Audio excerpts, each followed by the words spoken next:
Happy August 26th, Collective.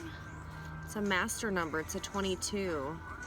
So you could make it a 4, but I like to keep that 22, its original number, without reducing it to 4. That's the clan, that's Uranus, so that's good. Spirits really spoke to me that I need to give some muscle to those out there that are closing the cycle and are about to receive their inheritance or their gifts from Spirit, because it's difficult, because there might be shame or guilt for speaking your truth associated with that. And Spirit's told me that you're not to feel that, and it's going to be kind of hard to kind of get to that point where you don't feel that. So I was supposed to speak about Passover, and I'm like, well, that's Easter time, and they're like, well, but Virgo, and that makes sense because Virgo is also a sign for service, and that's what Jesus did, is he was service. And one of the things he did during Passover is comfort his disciples and thank them for walking with him. He broke bread with them. He washed their feet. He showed humility. He was really grateful for their support. And he also identified his betrayer during the Passover dinner. And that was Judas. And it's interesting because in John 14, when he gives the piece of bread to Judas, it says in the Bible that Satan entered Judas at that point. Like, that's when the spirit of Satan went into Judas. So it was almost like Jesus knew, like he knew Spirit had revealed this great plan, and some of you think, well, what's so great about this people sacrificing? And so I went to the chart, I went to the planets, see, because that's what I do. And there's this finger of God for tomorrow night's chart, and it's Sun to Jupiter, this green dotted line. And God highlights that it's fight the good fight, okay? And it's for the greater good, okay? So, Collective, that's in you. That's the whole essence of why you speak your truth, is for this love. And I don't know if we would have realized how hungry people were for love unless Jesus had done what he had done. So again, in history, it's interesting because we have this big these red lines with the clan and Saturn, borders and safeties with the clan, and Venus relationships. That's all red. And that's like repeating history almost, like, because, and then this finger of God, like this, then Jesus, in the middle was going to sacrifice and show this good walk, that love is stronger. And the Romans hated him. He didn't belong there. They were critical of the things he did on Sabbath, like he healed people on Sabbath. Well, what are you doing that for? Made fun of him, but what was rejected became a cornerstone in history. And so I'm just supposed to remind you of that story if you feel any guilt or shame with speaking your truth, because you're right along with what history and your ancestors have hoped that you would do. So, it's kind of beautiful.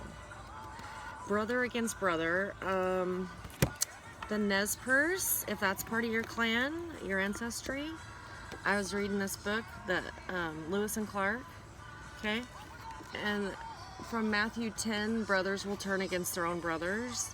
There was this, I was reading this, and in here they talk about how in the tribe, the Nez Perce tribe, there was an agreement with brothers of the tribe that if something happened to a brother, that the other brother that was still alive would take on the responsibilities of that family. And there's this legend where, the two brothers of the Nez Perce tribe, one of the brothers had fallen in love with his brother's wife. And so he had a plan, came up with plot, a plan to lure him to go collect feathers one day, because the Indians used to trade feathers with other tribes, so they'd go out and they'd look for eagle feathers. That was a big deal. And he took him to a cliff, you know, where off the cliff is this big eagle's nest, and he lowered the one brother down to this little spot off the cliff, and then left him there. Returned to the tribe and said, oh, the brother died. He fell off the cliff. He's dead. So I guess I have to marry this woman I'm in love with. How convenient. So anyway, he does all this, right? And what's interesting is that nature took its course in this legend.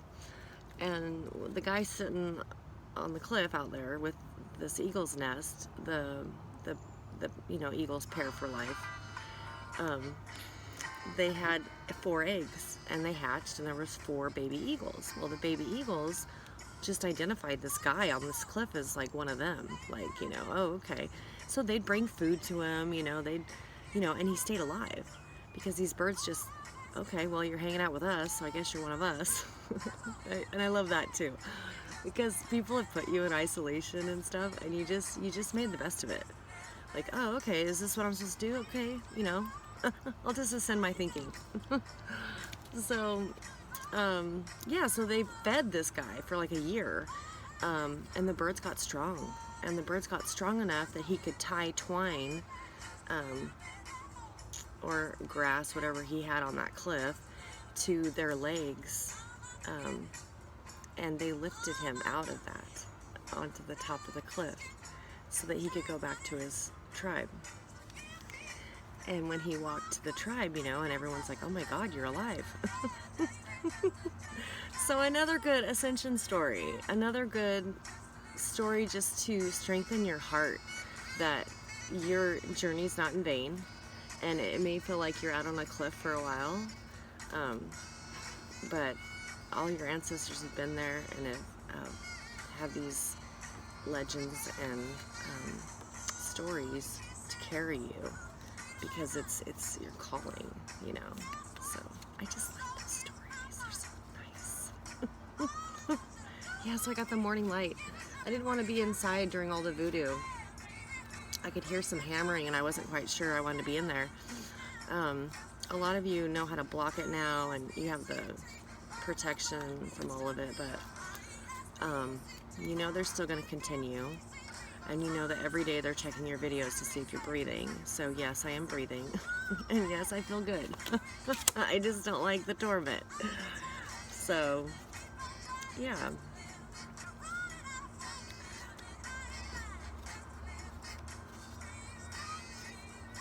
Yeah, so yeah, it's a new moon too, Saturday night. Saturday night's the new moon. We have this big full moon, sturgeon moon, coming up September 11th or 12th, I think it is. So that'll be a big deal. Why do all of these want to come out? Oh my Lord. That's a crossing energy right there. I'm just going to let them speak. So I'm looking forward to that, right? Yeah, I don't follow the moon. I don't follow because I don't do spells, but the people that are coming against your collective do. So I do try and at least know when the new moon is and when full moon is. But mostly I just look for a lot of cars parked out of houses, because I'm like, okay, so this is a single dwelling house. Look at the cars in your neighborhood, okay? So you got a single dwelling home, right, that maybe has, what, 2 bedrooms, and there's 6 cars outside of it? Okay, that's on one side of the block. And then on the other side of the block, maybe you got a 3-bedroom home, right? But there's like 8 cars parked outside of it? Like, seriously? On a weekend? Like, are we having some block party that I wasn't invited to, or is this just normal? So that's what you can kind of key into. Like, why are all these cars here on these certain days of the week? Yeah, and maybe there's more bedrooms in this house than I'm aware of, but it's definitely something to tune into. All right, so the beginning of this message. This is King of Swords, okay? Let's see if he's a good guy before I get any crossing energy here.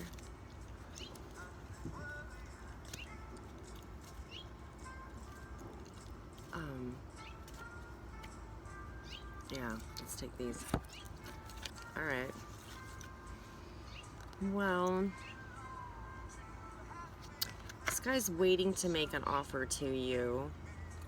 Looks pretty loving. But the crossing energy of this guy is full of gossip and news of you defending yourself. So, I don't know. This is the crossing energy, is that there's gossip that you've been defending yourself, and you're going to get this news that they're aware of that maybe. Yeah, you've had to defend yourself. I don't know why I would call it gossip, but it's just kind of normal for you at this point, collective. You do it every day. Are you growing weary? I hope not. I hope that these readings give you enough muscle to just be cool with it, right? Just be okay with it. In your subconscious this is you. This is what you're meant to do. Is share these things, share this wisdom. In your way, shape, and form, in your truth.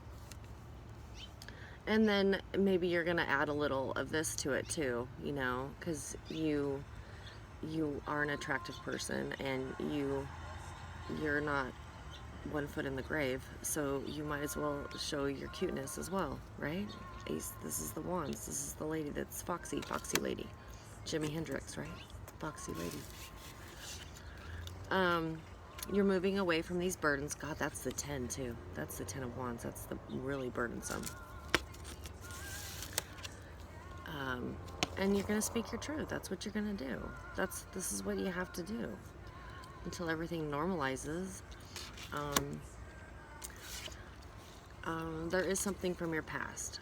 Okay, and Spirit was talking to me about my past. And I don't know if you had a grandparent or maybe a godparent that just shared a lot of like family heirlooms with you. Maybe would spend time like, you know, oh, this is my jewelry, try my jewelry on, or you know, would show you the tool shed and this is all my tools, and you know, would kind of spend time with you, and you just got so close, like you even remember the scent of your grandparents' home, or the, you know, what they would eat, or you know what I mean, like it's kind of those things from the past that this card reminds me of. So there's something from the past that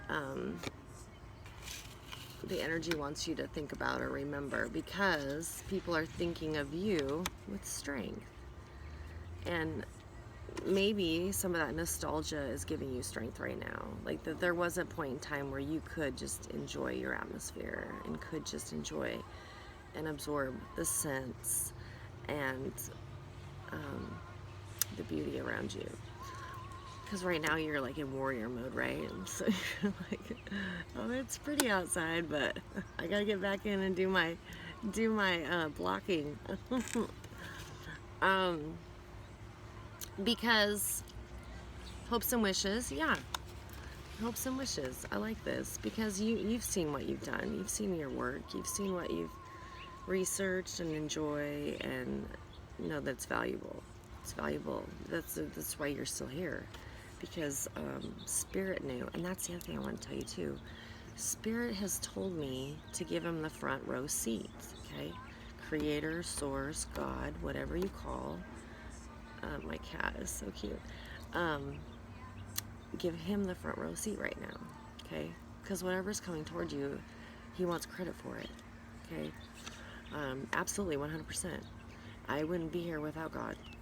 So whoever you honor or called you, they get the front row seat right now. Because they want the best seat in the house for what's to come. And so you're going to honor that, okay? And they're excited too. I'll just tell you that. Your ancestors, they're like, dude, we waited for this. They are. I'm not making this shit up. That is what they're saying. They're like, we are so thrilled that you spoke your truth, because we couldn't. So, and this is the result, is there is a celebration in your patience, collective, and what you've had to endure. Amen. Amen. Good reading. I love you so much. Have an awesome day ahead, and I will speak to you at some point in the future.